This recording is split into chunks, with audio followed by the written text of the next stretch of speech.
What's up, sports bettors? I have three insanely profitable NFL player props for Sunday, and I say this all the time, but getting in early makes all the difference. If you're looking for great NFL bets 10 minutes before the game start on Sunday, you're doing it wrong. You want to be following the market, following the line movements, always looking for profitable plays, right? As an example, I ended up betting on Utah for January 2nd in their bowl game against Penn State. I took the minus 115 money line odds. You can see at this point, if we go to Odds Jam, they're best offered at minus 145 now. Best odds for Utah, minus 145 on DraftKings. Lines were just ripping towards them, so I was able to pick up an incredible play at minus 115. This play is so good, the sportsbook saying, "Hey, I'll give you 32 bucks and 69 cents just to take off your bet." I bet 575, they're letting me cash out 607. So the point of explaining all this is to just show you that as a sharp bettor, you need to be looking for value well in advance.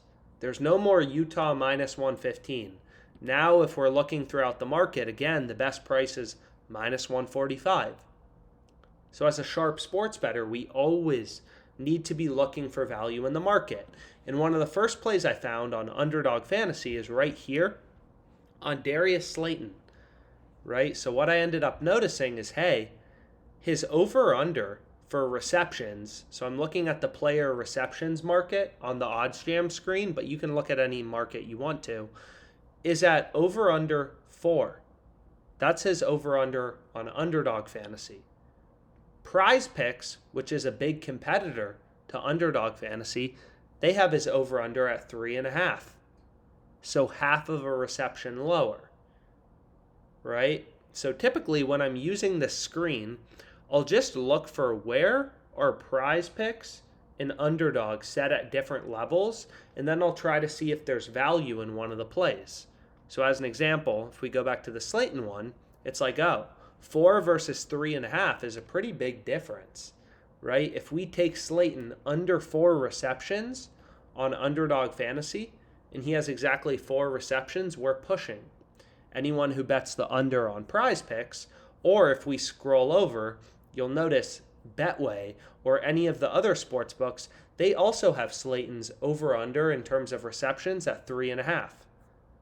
Same with Monkey Knife Fight, which is another fantasy website just like Prize Picks and Underdog. So pretty clearly, just looking at the data, looking at the market, it becomes pretty clear that being able to get Slayton under 4 receptions is pretty great value at minus 122. So that's the first play I went with.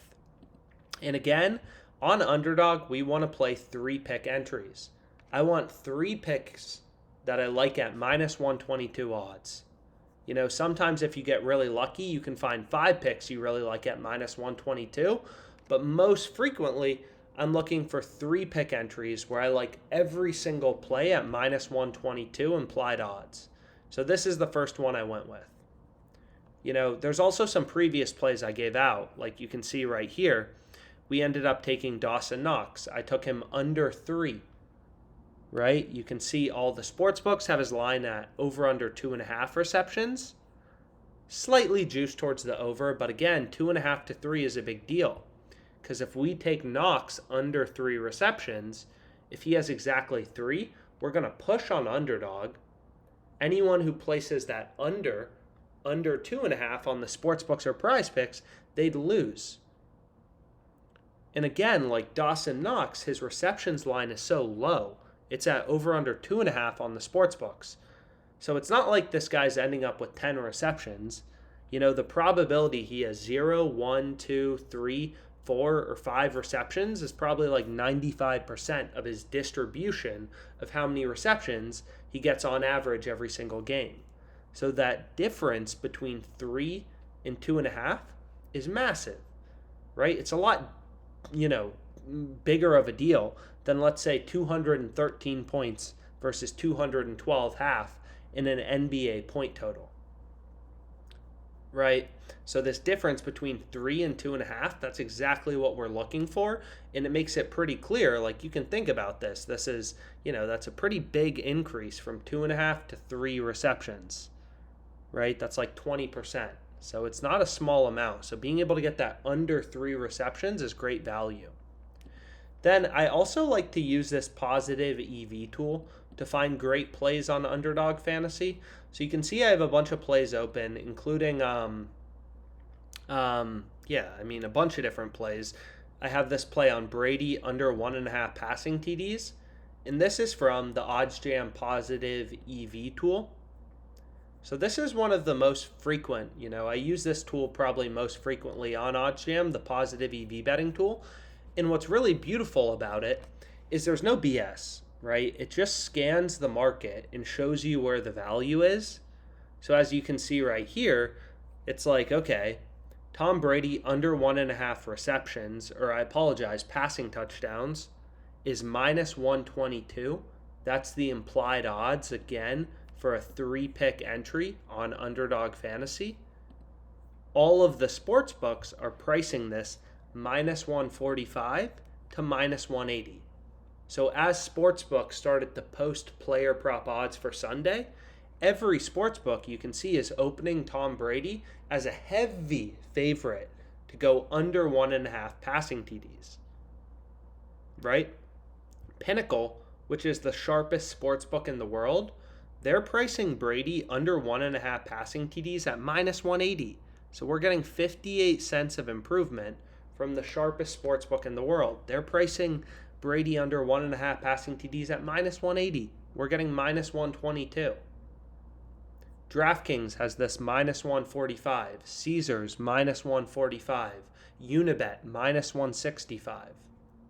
So the entire point of OddsJam is to just essentially look through these tens of thousands of odds kind of offered on Underdog Fantasy and sports books and prize picks, right? Is to just look through all these lines, tens of thousands of odds. You're not going to be able to do it manually. This market's dynamic, lines are always changing around. So OddsJam is just constantly updating all of these lines and pointing out where the value is. Pretty simple, very beautiful, no BS, right? The way to beat the sports books is not by watching film of Tom Brady. That's not how you're going to beat the sports books. These sports books have invested hundreds of millions of dollars, if not more, into their technology to set lines. Additionally, this is a market.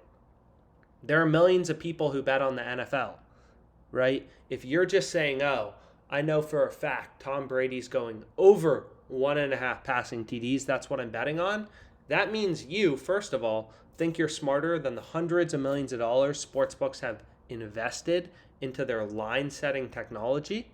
And you also think you're smarter than the millions of other people betting on the NFL this weekend, which is why lines are set the way they are.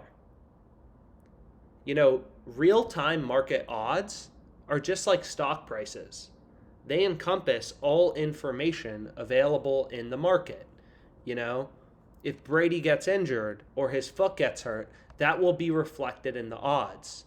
Maybe the under, if Brady's foot gets hurt, his under 1.5 passing TDs, maybe it goes up to like minus 250 on Pinnacle. Who knows, right? If the weather changes and it's going to be really windy, so there's probably going to be a lot more rushing the ball in the game, that will be reflected in Tom Brady's passing odds, right? Everything is reflected in prices, real-time market data, odds. Right? Betting odds are prices for players and for teams, right? Teams to win games, teams to cover point spreads, and all information available in the market, everything about last week, everything about the weather for this upcoming game versus the 49ers, everything about all of the 49ers that are playing in this game, who got injured on the 49ers last week, that's all reflected in the odds. So the simplest way to make money sports betting is to scan the sports books, right? They all try to set lines independently.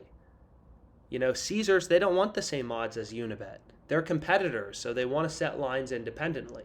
So the easiest way to make money sports betting is you say, okay, We have hundreds of sports books, as you can see right here. I mean, there's so many sports books setting lines for each and every game, and I don't even have all of my sports books selected. So the easiest way to make money is you say, okay, let's compare the lines on the sports book I'm betting on, in this case, Underdog Fantasy, to those on the sports books, and look for where there's clear discrepancies, where there's clear value on Underdog, which is the case here. This bet looks great value. It looks like great value to DraftKings, to Caesars, to Unibet.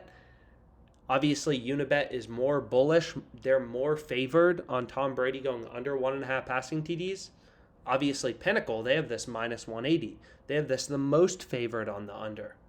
So we treat all these sports books as independent data points on where the line should be set. And we kind of get a sense that, yeah, Tom Brady under 1.5 passing TDs on Underdog at minus 122 seems pretty dang good. Really, really good. So this is the play I ended up going with. Then Tyreek Hill under 7.5 receptions. Same concept. Following the market, right? Sure, this plays slightly lower profit margin. You can filter by profit margin, by tons of different stuff on OddsJam, League, Sport. But again, Caesars, kind of looking at the three main sports books, they're all around minus 145, minus 150.